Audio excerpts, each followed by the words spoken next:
Yo, Lito Lolo coming back down to earth here, and Not Like Us has managed to become a national anthem of the United States of America in the summer of 2024. People have legit been singing and crip walking to a song about Drake being a predator, which I'm sure has been following him like a possessed entity from the Insidious series. Wherever he goes, it follows and is attached to him like a demonic parasite.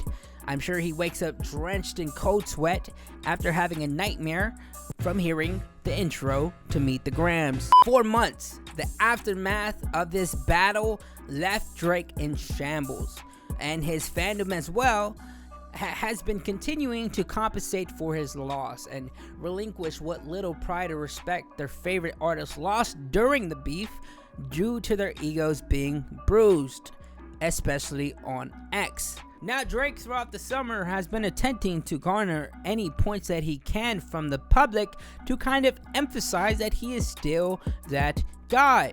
To accentuate that he is still capable of giving out these care packages that includes a Billboard Top 10 hit. As we've seen with Sexy Red with You My Everything, where he weirdly raps over the BBL Drizzy beat to, I would assume, kind of take that power back, similar to how like Tyrion Lannister in the Game of Thrones says to wear it like an armor and it can never be used to hurt you after calling Jon Snow a bastard. I think Drake was trying to do the same thing, but it just came off cringe and desperate. As we could see here, their collaboration debuted at 44 on the Hot 100, which is insane because their other song, Rich Baby Daddy, cracked the top 10 respectfully, but maybe that's also because it had SZA on it. He also did have some joints with Camila Cabello that didn't do as well as they would have done before the beef. An example of this is one of their songs, Hot Uptown, debuted at number 62. But at the same time, people were also resurfacing old Camila Cabello racist remarks during this time that she made on her digital footprint once upon a time ago, so that also could have been a factor. But alas, summer has passed, and it seems to everybody who isn't delusional and doesn't have Drake's snake down their throat is aware that Kendrick Lamar indisputably won the beef. It's obvious. Now, in comparison, as we see the traction that Kendrick has made over the summer, we will see him perform at a pop-out concert in Inglewood, California on Juneteenth, which is a holiday in America to commemorate the ending of slavery in the United States. That was also broadcasted live on Amazon that reached a peak viewership of 186,955 viewers. In this concert, audiences alike assumed it was a celebration of him defeating Drake in the beef, and even compared it to Tupac's 1994 Source Awards moment where they were both wearing similar outfits. This, in people's eyes, was basically Drake's funeral. Kendrick would perform a number of hits, bring out old TDE members, and unite the gangs of Compton on his stage to emphasize that this is beyond hip-hop. But let's not forget, he would also rap Not Like Us 6 times. Not 1, not 2, not 3, not 4, not 5, 6 times, which I'm sure made Drake feel like he was in a genjutsu or a domain expansion of sorts, trapped in this endless loop of people mocking him, slowly beating the little spirit that this 37-year-old man had left. And when you thought Kendrick Lamar was done, Drake beat into a pulp on the ground, twitching like in those exaggerated cartoons. Kendrick would release a music video for Not Like Us on July 4th, Independence Day, another American holiday, as we can notice a theme that is happening here. And in this music video, he is showcasing imagery and subtle subliminals that people would have to watch a few times before fully grasping the meaning behind some of these visual metaphors. On top of this, we see him celebrating this wondrous victory with his people in the city of Compton as well. Kendrick won, and it was now time to move on. And for Kendrick Lamar and his fans, we would hold the W till the end of time. Now for Drake, I, among many other people, had suggested that he take a long-awaited vacation that he was alluding to earlier this year. Let people miss him. He took an L, and now it's time to sit back, reflect, and come back as a new, hopefully evolved artist, like a caterpillar emerging from its cocoon to finally turn into a butterfly. But instead, Drake would drop what he would call 100 gigs, which seems to me like a desperate attempt or a last resort for him to say, hey, remember me, guys? I'm still that guy that made all those bangers that you were dancing to in the club. Remember, guys? Remember?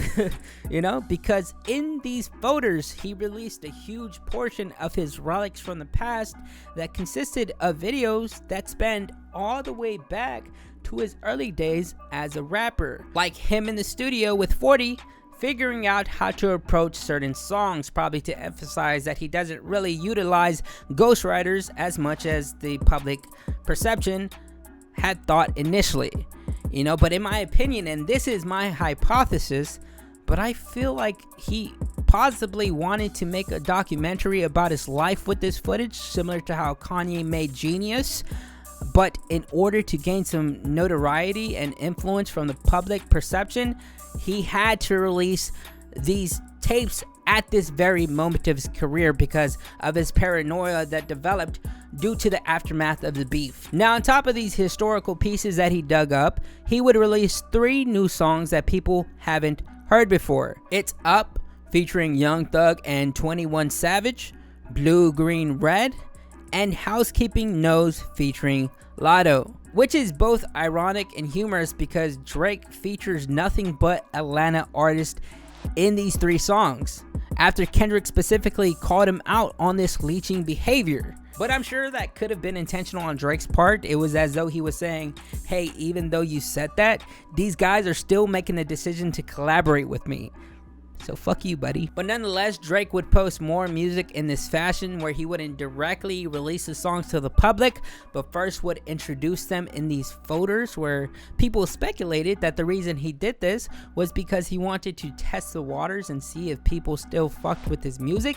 And on top of that, when he does make the decision to release these songs to these streaming platforms, he and his fans could have the excuse, in case they don't do too well in terms of numbers, that hey, they've been released for over a week now. Of course they didn't hit the Billboard Hot 100, but respectively, I believe some of the songs that were featured on 100 gigs did hit the Billboard, although once again not as good as they normally would have done.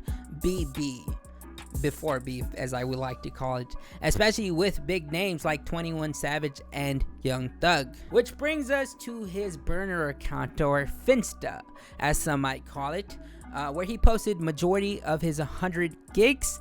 Plot twist: on this account, he would throw shade at J. Cole, indicating that something did happen between them, something that I believe was deeper than J. Cole just deciding to drop out of this rap beef. Because why would J. Cole himself start doing features for the opposition like Future and Metro Boomin, and more recently ASAP Rocky?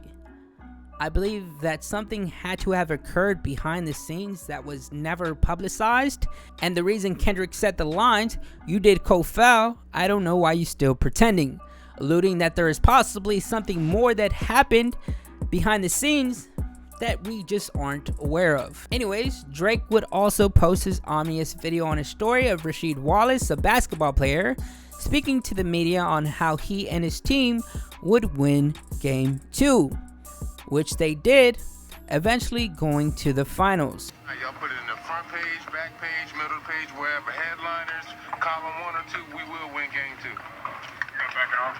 We will win Game 2. This was obviously directed at the beef between him and Kendrick Lamar, where he admits to losing the battle, but that does not mean he can't win the war. How this post had DJ Glazademics salivating from the mouth, talking like he was a part of the team. Fuck that! This the new thing! Drake and 5! Drake and 5, people! Drake and 5! Now, this post came out at the end of August, and I personally did not think Kendrick Lamar would entertain this post, since not only is he not very active on social media, or at least that's what he presents himself as, but also he won the beef, so there was no need to entertain it. Just let Drake drown himself out of his own bruised ego. But on September 8th, Kendrick Lamar would make an announcement that he would headline for the Super Bowl in New Orleans in 2025. And in this announcement, he would also reply to Drake's cryptic Instagram post by saying that there were no round twos, emphasizing that he was the champion. There's only one opportunity to win a championship. No round twos. Now, this would actually create a lot of controversy. Not the round two comment in particular, but more the fact that Kendrick Lamar was going to headline at the Super Bowl in New Orleans, which is Lil Wayne's hometown, where he has verbally made it known that it would be an honor to headline for his city. Lil Wayne, headline Super Bowl in New Orleans. How badly do you want to hear those words?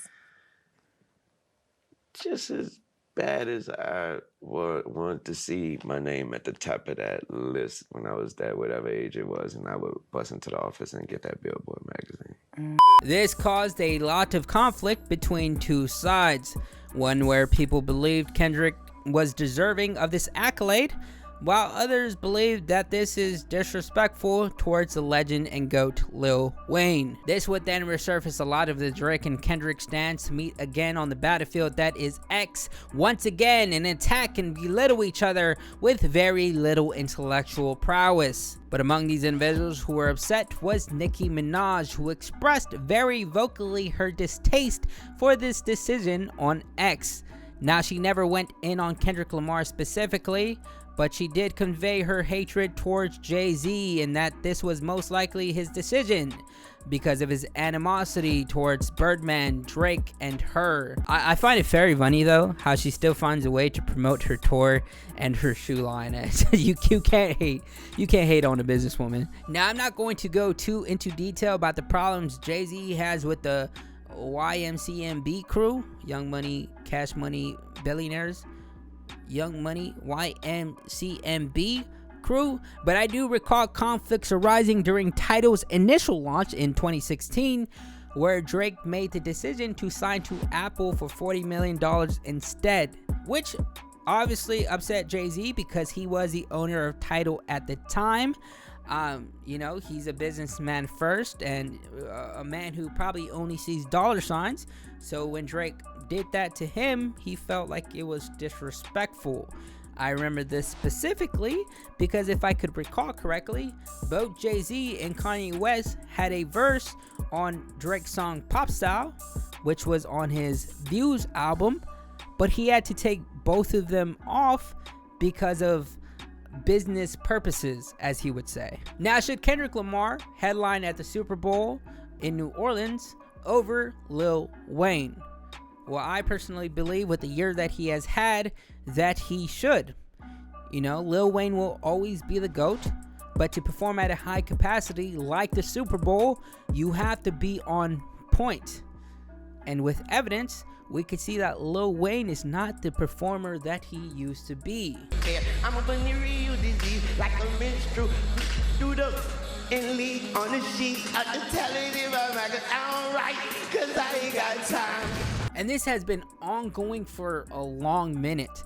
I know people are barely resurfacing videos as of recently, but this goes all the way back during his heavy lean addiction days. Hell, I recall even pre-COVID, people were literally calling him out for his underwhelming live performances. Now, regardless, this doesn't mean that he isn't one of the most impactful artists to ever grace the mic. He's still top 10 on a lot of people's list and has influenced a lot of artists and was at one point the heavyweight champ of the world, of the hip-hop world, during his Carter 3 days. But people get older. That's life. But this brings us to our last segment, which is Kendrick Lamar releasing a song on Instagram titled Watch the Party Die on September 11th. Another day for Americans to remember. And this move in particular confused me a little bit. Some would call it a blunder on his part because it wasn't something that would really appeal to the masses. And it seemed as though he was still covertly referring to Drake in this track, especially after he specifically stated that there were no round twos. In summary, this song is Kendrick Lamar talking about him wanting to watch the party die, a metaphor for him wanting to extend beyond the primitive and hedonistic desires that we as humans succumb to. More specifically, artists who promote these sinful debaucheries and behaviors in their music to continue this never-ending cycle of generational self-inflicted abuse. That includes the encouragement of doing drugs, to drink, to fuck, to party, to cheat, to steal, and to kill. That is so prominent in lower class societies. He wants to evolve past this and transform these communities from their trauma into being a society that actually wants to attach themselves to a higher force, God, if you will, whatever that may be represented in your perceptual reality. And although it's a beautiful song with a deep and insightful meaning, there are a lot of people who still will have their eyes closed and won't see it for what it is. Majority of the hive mind that attaches itself to not like us, for the most part, the normies and the casual listeners and viewers have left because they are followers of the moment. They attach themselves to popularity and disperse when the hype dies down. That's how it works for everything. So it's a very interesting play on Kendrick Lamar's part. I'm curious to see what he has in store and what he has lined up. Is he attempting to break the industry down and deconstruct it from the inside out and tell us secrets that we don't know about? Is this a preview before he drops an album? Is he going to drop the album on Drake's birthday? What is Kendrick Lamar cooking up? There are so many questions to be answered. Anyways, thanks for watching. That's all from me. I'm off to another dimension. See ya.